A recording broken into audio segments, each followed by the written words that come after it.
పోడుగుల హక్కు పత్రాలు వచ్చినాయంటే ఆ రోజు మన ప్రభుత్వం ఉండడం వల్ల. ఈ నేషనల్ హైవే వచ్చిందంటే ఆ రోజు సోనియమ్మ.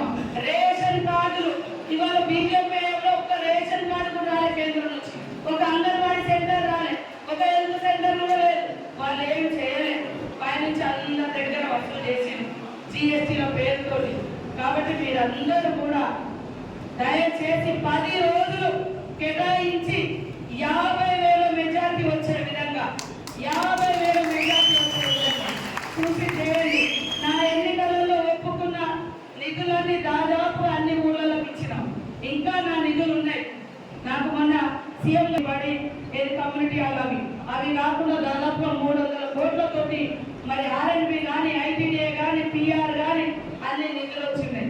ఎలక్షన్ అయిపోగానే టెండర్లు అయితే ప్రతి ఊరు ఇవాళ రోడ్లు కానీ డ్రైనేజీలు కానీ పెన్షన్లు కానీ అయిపోతాయి. అదేవిధంగా మనం ఒప్పుకున్న గుడి కానీ బడి కానీ కమ్యూనిటీ హాల్స్ కానీ వాటికి కూడా నా దగ్గర నిధులు ఉన్నాయి. మీరు మీ బూతులలో రిజల్ట్ మీరు చూపించండి. మరి దాని ప్రకారంగా నిధులు కూడా నేను ఇచ్చే బాధ్యత నాది.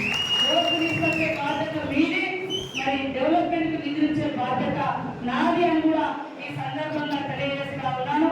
అందరికి అందుబాటులో ఉంటే అందరినీ